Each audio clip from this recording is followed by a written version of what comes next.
To locate the exit nearest your seat. The exits are located here, here, and here. In the event that the theatre should suffer a sudden pressure drop, oxygen masks like this will drop. Simply place the mask over your mouth and nose and continue to breathe normally. If you are accompanied by any small children, and you should have read the warning in the programme, please make sure your own mask is securely fastened and let the little beggars fend for themselves. At this point, I'd like to introduce myself. My name is James Mercer. And my name is Kay Ison of the Matchbox Shakespeare Company. And tonight we are going to attempt a feat which we believe to be unprecedented in the history of theatre. That is produced in a single theatrical experience, the magic, the genius, the towering grandeur of the complete works of William Shakespeare. Now, we have a lot to get through. So, at this time, I would like to introduce you a member of our company who is one of West Wickham's preeminent Shakespearean scholars.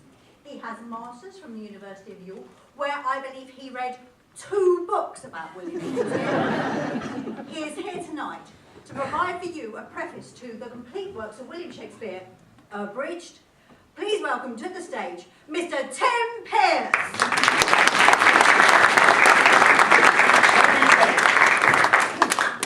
Good evening, ladies and gentlemen. William Shakespeare, playwright, poet, actor, philosopher. A man whose creativity and literary genius have had an immeasurably profound influence upon the consciousness and culture of the entire English-speaking world. And yet, today, almost 450 years after his birth, how much do we, the inhabitants of the 21st century, really know and appreciate the tremendous body of work contained in this single volume? Well, too little, I would argue. And I believe I could prove that point by conducting a brief poll here among our audience. Mel, could we have the house lights up, please? They're better to view our select audience. Yes, perhaps you better have them down again. Just joking. Of course, you're a sophisticated, theatre-going crowd, no doubt of above average literary and cultural awareness. And yet, if I could just have a brief show of hands, how many of you here tonight have ever seen or read any play by William Shakespeare? Any contact with the bard at all? Just raise your hand. Ah. That many. I think they may know more than we do. Well, maybe we better get out of here. No, it's just fine. They've been to a few Norman House festivals. No, seriously, we should start running. No, Shakespeare for Shinola, just get on with it. What should I do? Just narrow it down. What? Narrow it down. Well, let's see if we can narrow it down a bit, shall we? How many of you here have ever seen or read, let's say, All's Well That Ends Well? Ah, well, that seems to be separating the wheat from the chaff rather nicely. Well, how about, let's see if we can discover who the real Shakespeare trivia buffs are tonight, shall we? Anybody here seen King John? King John, anyone? You have? Really? Yeah. Would you mind telling us what it's about? It's about a hunchback. This is exactly what I'm talking about, ladies and gentlemen. Oh, you may scoff, but there's he among you who is without sin. Live in a glass house. You look, for that face, ladies and gentlemen, that face represents all your faces. Yes, this empty brain here represents all your brains. Those glazed eyes are your eyes, and yeah, those teeth are your teeth, and they cry out, "Floss me." I put it to you, ladies and gentlemen, that our society's collective capacity to comprehend the genius of William Shakespeare has been systematically compromised by computers, vandalized by video games, saturated with soap operas, and killed by Kyle. Jeremy Kyle. Have you ever seen that show? I was physically sick. But have no fear, brothers and sisters. The Matchbox-sized Shakespeare Company is here. We descend among you on a mission from God and the literary muse to spread the holy word of the bard to the masses. to help you take those first halting steps out of the 21st century quagmire of the Big Brother house, celebrity jungle, X Factors, and yes, Strictly Come Dancing, and into the future, a glorious future, a future where this book will be found in every hotel room in the world. I have a dream, brothers and sisters, and it begins here tonight. Join us in taking those first steps down the path towards the brave new world of intellectual redemption by opening your hearts. Yes, open your hearts, brothers and sisters, and your wallets too. You can make your donations on Visa or MasterCard by calling 0800 111 66654. Or you can go to our website, www.thematchbox-shakespearecompany.org.gov.uk. Give us your cash if we be friends, and deduct it when the tax year ends. So, on with the show. May the bard be with you. Thank you, and hallelujah!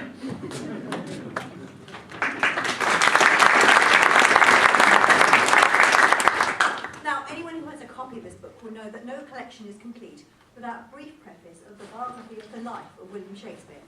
And providing this portion of the show will be our fourth and final member of the Matchbox Shakespeare Company. Please welcome to the stage, Gillian Challenger. Oh! Oh! No, it's right. And I just thought I'd make a few notes so I could tell you a little bit about his history, so you know all about him. So, William Shakespeare. William Shakespeare was born in 1564 in the town of Stratford-upon-Avon, Warwickshire, the third of 8 children. He was the eldest son of John Shakespeare, a locally prominent merchant, and Mary Arden, daughter of a Roman. Catholic member of the landed gentry. In 1582, he married Anne Hathaway, a farmer's daughter. He is supposed to have left Stratford after he was caught poaching in the deer park of a local justice of the peace. Shakespeare arrived in London in 1588.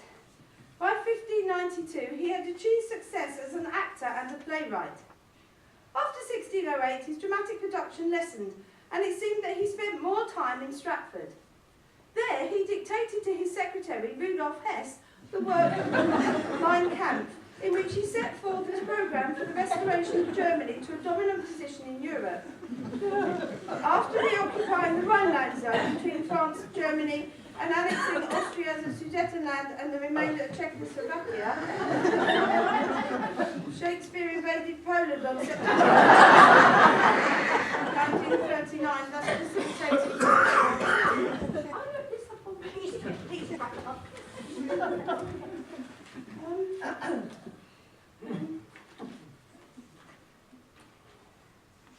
Can't find the last one.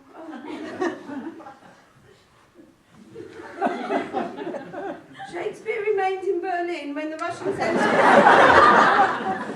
committed suicide with his mistress Eva Braun. He lies buried in the church at Stratford.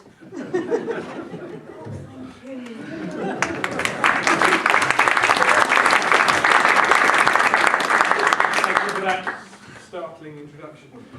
Well, without further ado, the Matchbox Shakespeare Company is proud to present the complete works of William Shakespeare, abridged.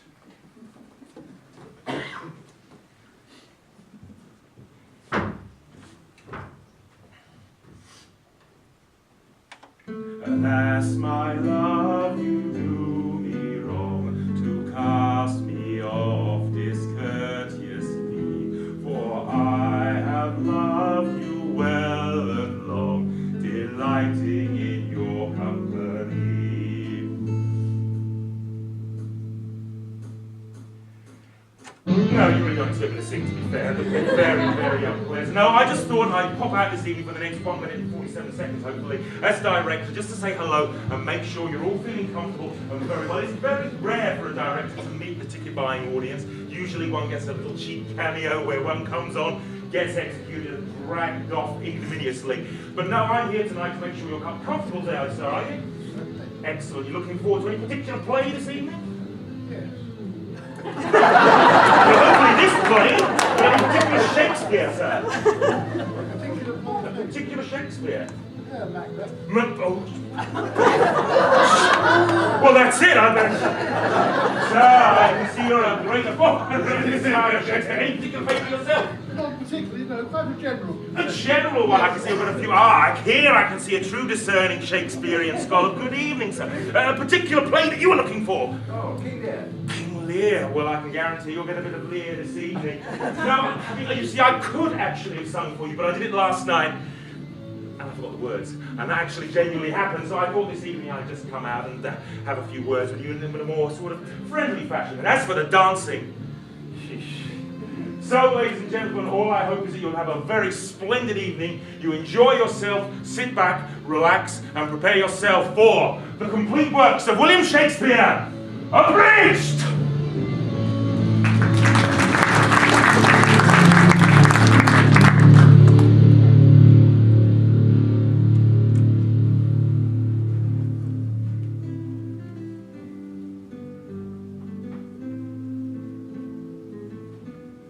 All the world's a stage, and all the men and women merely players. They have their exits and their entrances, and one man in his time plays many parts. One man in his time plays many parts. How true. Ladies and gentlemen, where better to begin our exploration of the complete works of the greatest of all English playwrights than in Verona, Italy, with two of his most beloved characters, Romeo and Juliet. Now, Kay, James, and Gillian will be attempting to portray all the major character roles in the Romeo and Juliet while I fill in with bits of narration. Now, after detailed textual analysis and research, we, the members of the Matchbox Shakespeare Company, have decided to begin our abbreviated version of Romeo and Juliet with the prologue. Two households, both alike in dignity, in fair Verona, where we lay our scene. From ancient grudge, break to new mutiny, where civil blood makes civil hands unclean.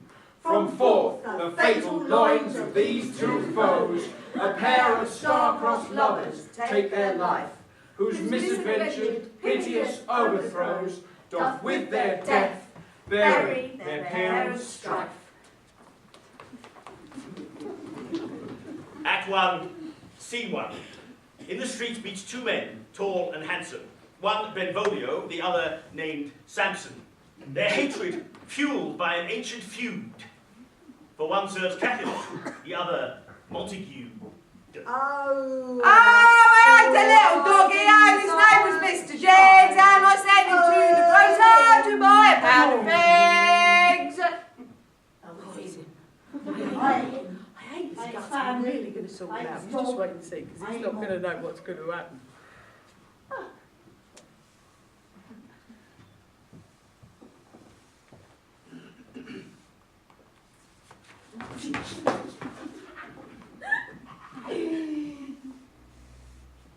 You bite your thumb at me, sir? No, sir. I do but bite my thumb. You bite your thumb at me, sir? No, sir, I do not bite my thumb at you, sir, but I do bite my thumb. Do you quarrel, sir? Quarrel, sir? No, sir. But if you do, I am for you. I serve as good a man as you. No, better. Yes, better. You lie!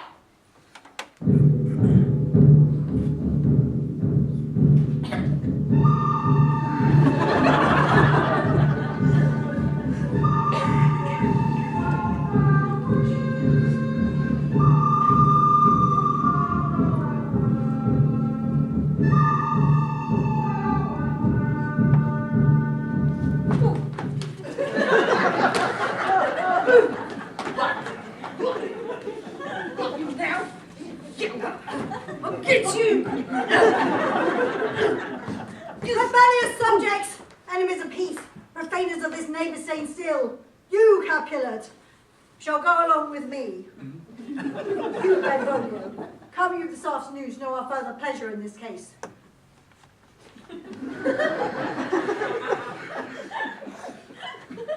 Oh, where is Romeo? Saw you him today? right glad I am he was not at this fray. But see he comes. Romeo, he cried. I'll know his grievance, I'll be much denied. Good morning, cousin. Is the day so young? But you struck 9. I mean, sad hours seem long. What sadness lengthens Romeo's hours? Not having that which having makes them short. In love? Out. Out of love? Out of favour where I am in love. Alas, that love so gentle in its view should be so rough and tyrannous in proof. Alas, that love whose view is muffled still should without eyes see pathways to his will. Oh dear. Here, go ye to the feast of Capulets. There sups the fair Rosaline, whom thou so lovest, with all the admired beauties of Verona. Go thither and compare her face with some that I shall show, and I shall make thee think thy swan a crow. I shall go along, no such sight be shown, but to rejoice in a splendour all of mine own. So much for scenes 1 and 2. So now to the feast of Capulet, where Romeo is doomed to meet his Juliet, and where, in a scene of timeless romance, he'll try to get into Juliet's pants.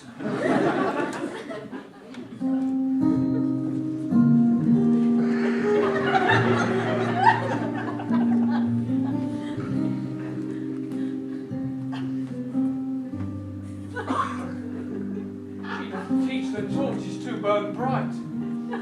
Did I ever love till now? Or swear at sight I ne'er saw true beauty.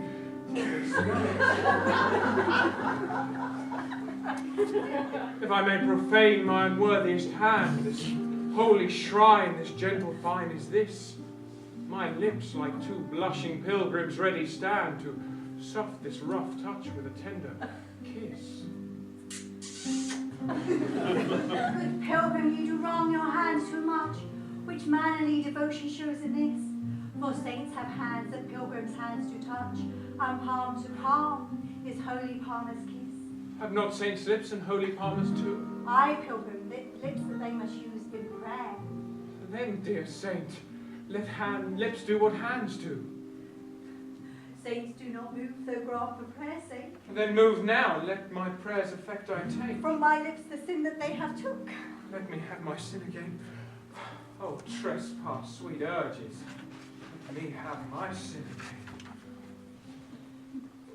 I'm really sorry, but I don't want to kiss you.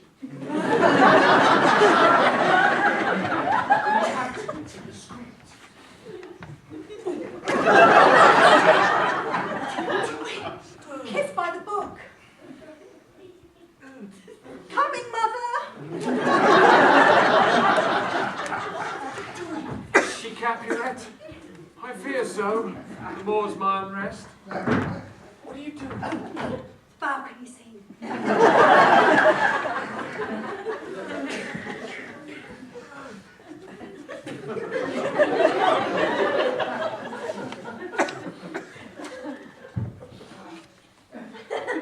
But softly, what light through yonder window breaks? Oh, Romeo, Romeo, wherefore art thou, Romeo? Deny thy father and refuse thy name, or if thou wilt not, be but sworn my love, and I'll no longer be a Capulet. What's in a name anyway? That which we call a nose by any other name was stupid. Oh, Romeo, Romeo, doth thy name, which is no part of thee, take all myself? I'll take thee at thy word.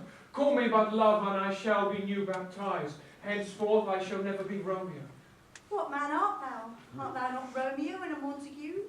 Oh, neither, dear maid, if either thee dislike. Dost thou love me then? I know thou wilt say aye, and I will take thy word, but if thou swearest, thou mayest prove false. Oh, Romeo, if thou dost love, pronounce it faithfully. Oh, dear lady, I swear by yonder blessed moons. Oh, swear not by the moon. Then what shall I swear by?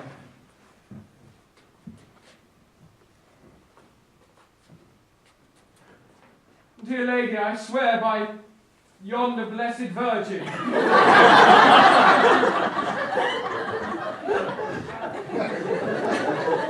not at all.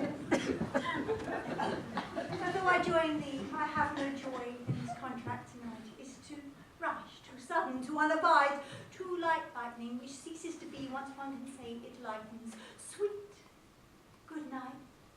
Wilt thou leave me so unsatisfied? What satisfaction can thou have? The exchange of thy faithful love's vows for mine. 3 words, gentle Romeo, and then good night indeed. If thy bent to love be honourable, thy purpose marriage, send word tomorrow. Good night, good night. Parting is such sweet sorrow. Really it is. Sleep be in thine eyes, peace in thy breast. Oh, that I would sleep in peace, so sweet to rest. No, Romeo did swoon with love. By Cupid he'd been crippled. But Juliet had a loathsome coz whose loathsome name, yes, you've guessed it, was Tybalt. Romeo! The love I bear thee can afford no better turn than this. Thou art a villain. Therefore turn and draw. Well, Tybalt, I do protest I never injured thee, but love thee more than thou canst devise. That wretched boy, I am for you. Yeah. Oh! Oh! I am slain.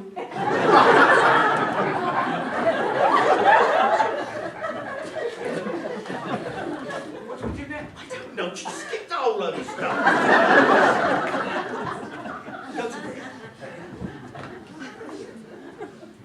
So, from Tybalt's death onwards, the lovers are cursed. Despite the best efforts of friar and nurse, their fate pursues them. They can't seem to duck it, and at the end of Act 5, they both kick the bucket. Gallop apace, you fiery-footed steeds, and bring cloudy night immediately. Oh, come civil night, come Romeo, thou day and night, come gentle night, come loving black-browed night. Oh, night, night, night, night, night. Come. I didn't write it. Bring me my Romeo. Oh, it is my nurse. Now, nurse, what news? Alack the day! He's gone, he's killed, he's dead. Can heaven be so envious? Oh, Romeo, whoever would have thought it, Romeo? What devil art thou to torment me thus? This should be wrought in dismal hell. Has Romeo slain himself? I saw the wound. I saw it with mine own eyes.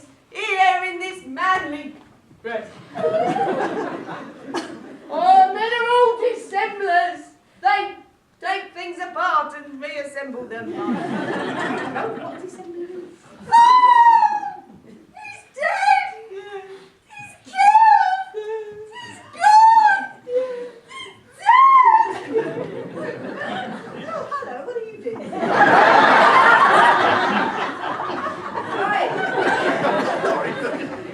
Oh, it would break my heart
I already know thy grief. Take thou this vial, and of the distilled liquor drink thou of, and presently throughout thy veins shall run a cold and drowsy humour. Oh, I feel a cold and drowsy humour. I told you so.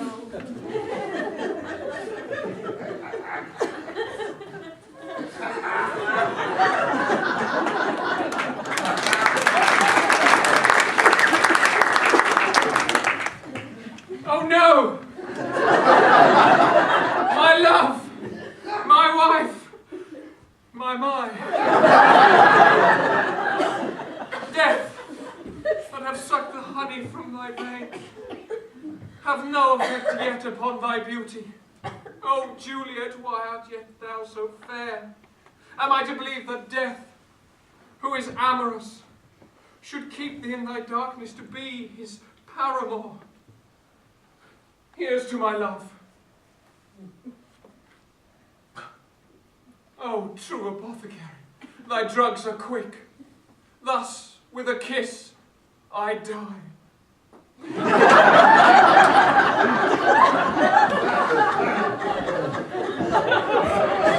Thus, with a kiss, I die.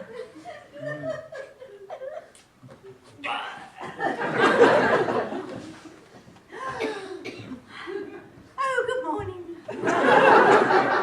Where? Oh, where is my love? What's this? Closed in my true love's hand. Poison I see has been his timeless end. Oh, churl, drunk all and left no friendly drop to help me after.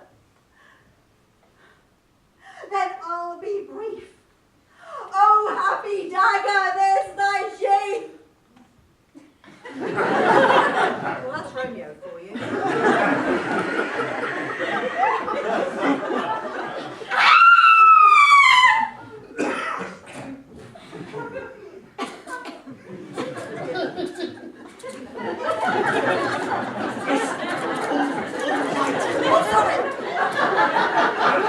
Here, Ross, and don't be tied.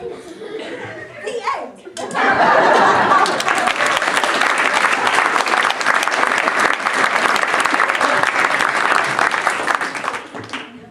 The epilogue. A glooming peace this morning with it brings. The sun for sorrow will not show its head. Go forth and have more talk of these sad things. For some shall be pardoned, and some punished. For never was there a story of more woe than this of Juliet and her Romeo.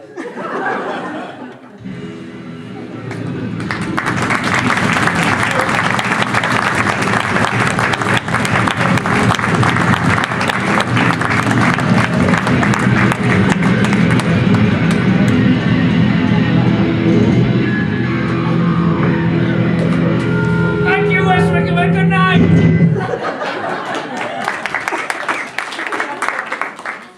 Right. As we were doing this unprecedented Compleat Wks show, we came up against one problem. How do you make these 400-year-old plays accessible to a modern audience? Well, one popular trend is to transpose them into a modern setting. For example, Merchants in the City, the Suffragettes, 1970s hippies, 1930s Italy. No, that was Webster, the Duchess play. Oh yeah, let's not get into the Duchess. Anyway, in this vein, Tim has traced the roots of Shakespeare's symbolism through the context of a pre-Nietzschean society, through the totality of a jejune circular relationship of form, contrasted with the complete otherness of the metaphysical cosmologies and the ethical mores entrenched in the collective subconscious of an agrarian race. So, we now present Titus Andronicus as a cooking show. Hi, good evening, everyone. Good evening, gourmets, and welcome to Roman Meals. I am your host, Titus Andronicus. Now, when you've had a hard day, your left hand chopped off, your son's murdered, your daughter raped, her tongue cut out, and both her hands chopped off, well, the last thing you want to do is cook. Unless that is to serve up the rapist to his mother at a dinner party. My daughter Lavinia and I will show you how. Good evening, Lavinia. Good evening, Papa. And how are we feeling today? Oh, not so good. I've had my tongue cut out. Yes, that can be a bit of a downer, can't it? The wrinkle through crease doesn't compare, but we'll get our revenge. Hark, villain, I will grind your bones to dust, and of your blood and it I'll make a paste, and of that paste a coffin I will rear, and make a pasty of thy shameful head. Come, Lavinia, receive the blood. Now, the first thing we need is a nice, clean incision, all the way from the carotid artery right across to the jugular vein. Like so! Oh, that's really gross! Now, be sure you have a nice big bowl for this, because the average human body contains something in the order of 4 quarts of blood.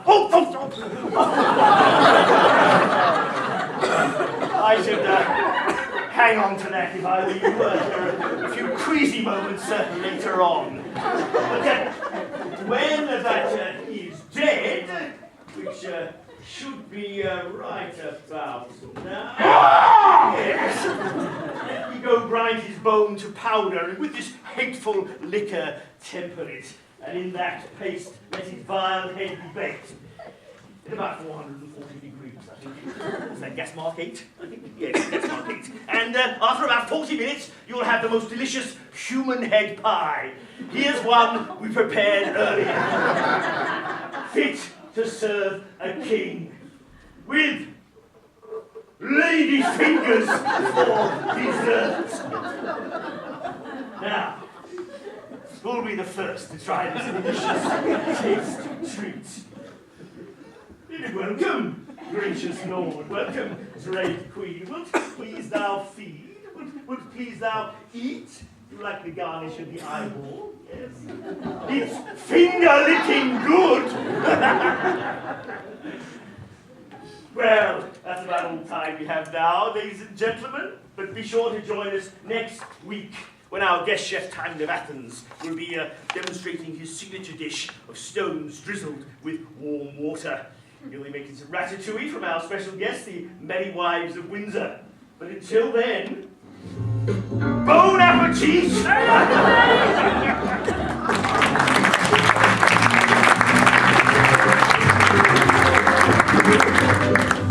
No one was too offended by Titus Andronicus. Shakespeare, as a young writer, went through a very early blood and guts period. I'm sure if he was alive today, he'd be in Hollywood doing Titus Andronicus 9, just desserts. Anyway, I think it's time we moved on to the genius that is evident in his more mature plays, as we present to you his dark and brooding tragedy, Othello, More of Venice.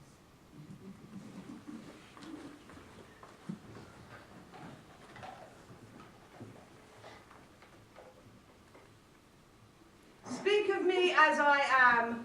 Let nothing extenuate of one who loved not wisely but too well. For never was there a story of more woe than this of Othello and his Desdemona. Ah! Oh! Ah! Oh, dizzy! All right, please. Sorry, thank you. All right, I'm really sorry, everybody, but we left Julie to research this on her own. I think she must have Googled more and thought it was a place at which you tie up boats. Which in this context is totally pea-brained. In the 16th century, the word Moor referred to a black man.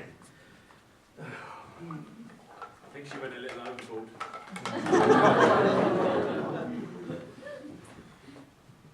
Oh, I feel such a fool.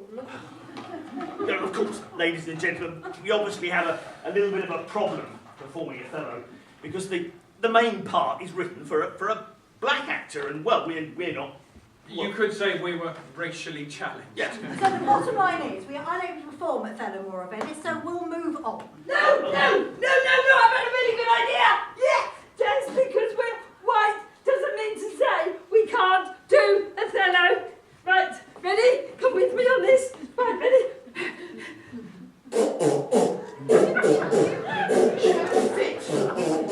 Here's the story of a guy named Othello who liked white women and he liked green jello.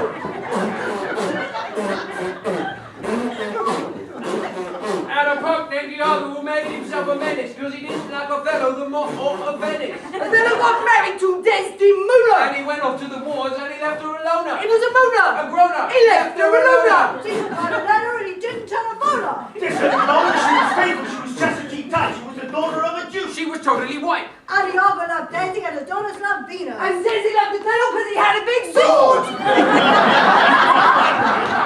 Iago said, I'm going to shaft no more. How you gonna do it? Well, the boy says he thought he's too damn jealous. I need a dope, I need a kind of smoke. So he finds a chump sucker by the name of Cassio. And he comes in Desdemona's handkerchief. And Othello gets to wondering just maybe if, while he's been out fighting, Come on, he's army. Des and Cash play and hide the salamis. Don't talk that, Tom stuck a pillow in her face. Kills her and soliloquizes about his disgrace. But there's Amelia at the door. We met at night 4. Who says you big dummy? She weren't no whore, she was Pure, she was clean, she was virginal too. So why'd you have to go and make her face turn blue? It's true. It's you. What'd you go to do? And Othello said, Yo, this is getting pretty scary. So he poured on his blade and committed Harry-Carry. Iago got caught, but probably got to play. packed up his bags. And move to Annerley.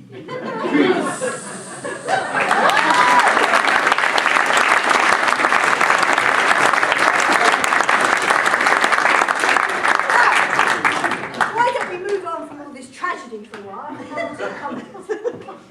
Now, when it comes to the comedies, Shakespeare was excellent at adapting plot devices from different theatrical traditions. Yeah, that's right, Kate. Those influences include the Roman plays of Plautus and Terence, Ovid's Metamorphoses, which are hysterically funny, yet not, and the rich tradition of Italian commedia dell'arte. Yeah, you see, basically Shakespeare stole everything he wrote. Stole's rather a strong word for it. Distilled, mate. Okay. He distilled 3 or 4 of the funniest gimmicks of his time, and then he stuffed them into 16 plays. You see, essentially Shakespeare was a formula writer. Once he found something that worked, he used it Over over and and over over again. again. So, the question we have, Mr. Shakespeare, is why did you write 16 comedies when you could have written just one? And in answer to this question, we have taken the liberty of condensing all of Shakespeare's 16 comedies into one play, which we have entitled The Comedy of Two Well-Measured Gentlemen Lost in the Wearing Eyes of Venice in a Midsummer's 12th Night in Winter. Or, Simply in Taming Pericles the Merchant in The Tempest of Love as Much as You Like for Nothing. or, 4 weddings and a transvestite.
Comedy.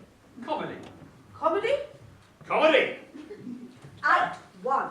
A Spanish duke swears an oath of celibacy and turns the rule of his kingdom over to his sadistic and tyrannical twin brother. He learns some fantastic feats of magic and sets sail for the golden age of Greece, along with his daughters, 3 beautiful and virginal sets of identical twins. Whilst rounding the heel of Italy, the Duke's ship, in a terrible tempest, is caught up, and in its fury, it puts him onto a desert island, along with the loveliest and most virginal of his daughters, who stumbles into a cave and is molested by a creature who is either a man, a fish, or both.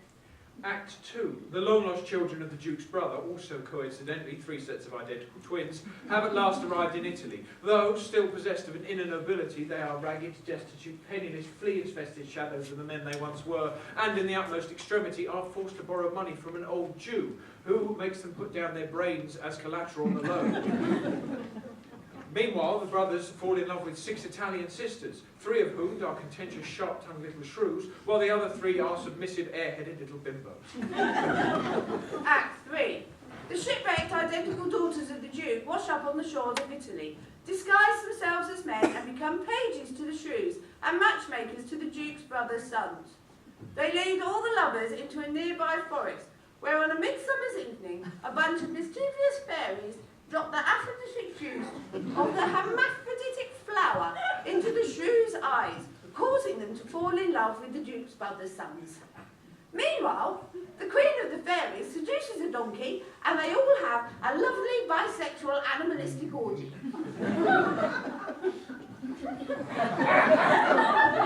Act 4. The elderly fathers of the Italian sisters, unable to find their daughters, dispatch messages to the pages telling them to kill any man in the vicinity. However, unable to find anyone in the forest, the faithful messengers, in one final misguided act of loyalty, deliver the messages to each other and kill themselves. Meanwhile, the sea creature and the Duke arrive in the forest disguised as Russians, and for no apparent reason perform a 2-man underwater version of Uncle Vanya. Act 5. The Duke commands the fairies to right their wrongs.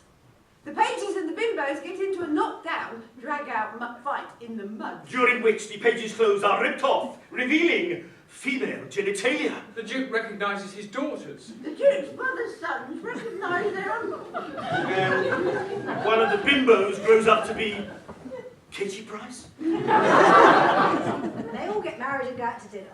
Except for the Duke's brother's sons, who, unable to pay back the old Jew, give themselves lobotomies, and a minor character in the second act who gets eaten by the bear. And they all live happily ever after.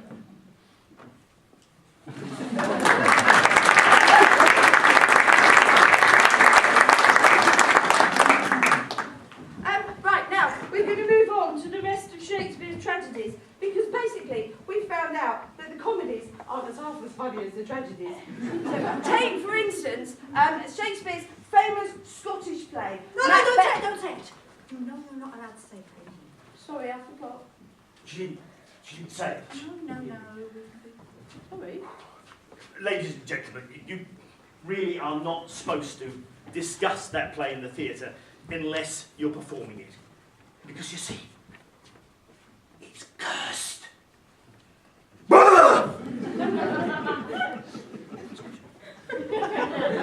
Unfortunately, we at the Matchbox Shakespeare Company not only prefer an abbreviated version of Macbeth, but after intense research, we are able to do so in perfect Scottish accents.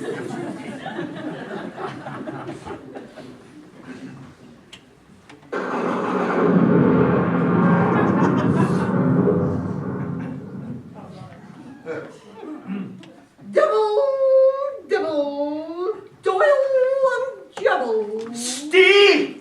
Ye imperfect Mac speaker! Mac tell me, Mac more! Macbeth! Macbeth! Beware Macbeth! None of women born shall harm Macbeth, till Burnham with come to Dunsinane, or hide anew. Oh, that's dead great! Now, Mac what, Mac need I, Mac fear of Macduff? I see you, Jimmy! And know that I was from my mother's womb untimely wrecked. What do you think about that? That's disgusting! Lay on your great haggy face! Ah! Poor Macbeth! You murdered me wife, you killed me bairns, and you did a wee jobby in me stew! Don't you! Ah, you did! I had to throw half of it away!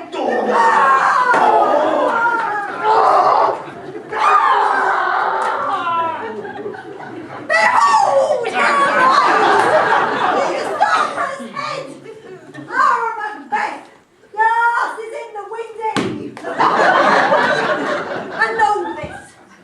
never was there a story of more blood and death than this of Mr. and Mrs. Macbeth. I thank ye for putting up with my accent.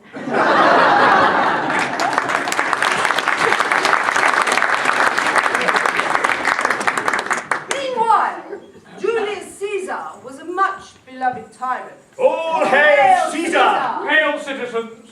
He was warned by a soothsayer. Beware the Ides of March.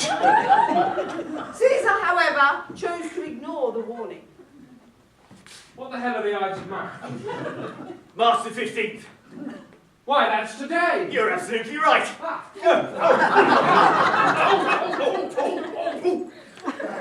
Ex tu brute! Friends, Romans, countrymen, lend me your ears. I come to bury Caesar. So let's go bury him and get on with my play. Antony and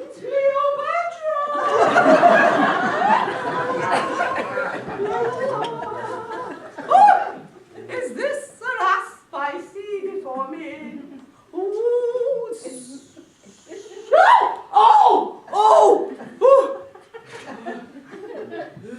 No, she won't. Oh. No! You seem to have this bizarre notion that all of Shakespeare's tragic heroines wear ugly wigs and vomit on people before they die. Don't they? Oh, you haven't got a clue, have you? Antony and Cleopatra is not some Gaviscon commercial. It's a romantic thriller about the geopolitical struggle between Egypt and Rome. Oh, it's one of Shakespeare's geopolitical plays, is it? Oh, if only I'd known that, I'd never have mucked around with it, because you see, Shakespeare's geopolitical plays are like my favourite stuff. It's like how he makes things relevant 400 years ago, relevant for the people of today, like what was the thing he did about nuclear power in the Soviet Union. Shakespeare never wrote anything about the Soviet Union. Yes, he did. It was called To Noble Kinsman, and it was intended. No, Jill, what are you talking about? To Noble Kinsman. It was recently. No, Jill. Shakespeare wrote a play called Two Noble Kinsmen. Not Chernobyl kinsman. Two noble kinsmen. What's Two Noble Kinsmen about then? It's about this girl who goes insane from fear that her boyfriend is going to be eaten by wolves and her father hanged. Is there anything in it about Gorbachev? No. Well, I've never heard of that play. Well, I'm not surprised you've never heard of it, because you didn't actually... Well, perhaps I should explain, ladies and gentlemen. The Two Noble Kinsmen falls into that category of Shakespeare's plays that scholars refer to as the Apocrypha, or some academics as the obscure plays, or the lesser plays, or simply the bad plays. But actually, the Apocrypha are not entirely without merit. Yeah, one of them, Troilus and Cressida, is actually really rather good. And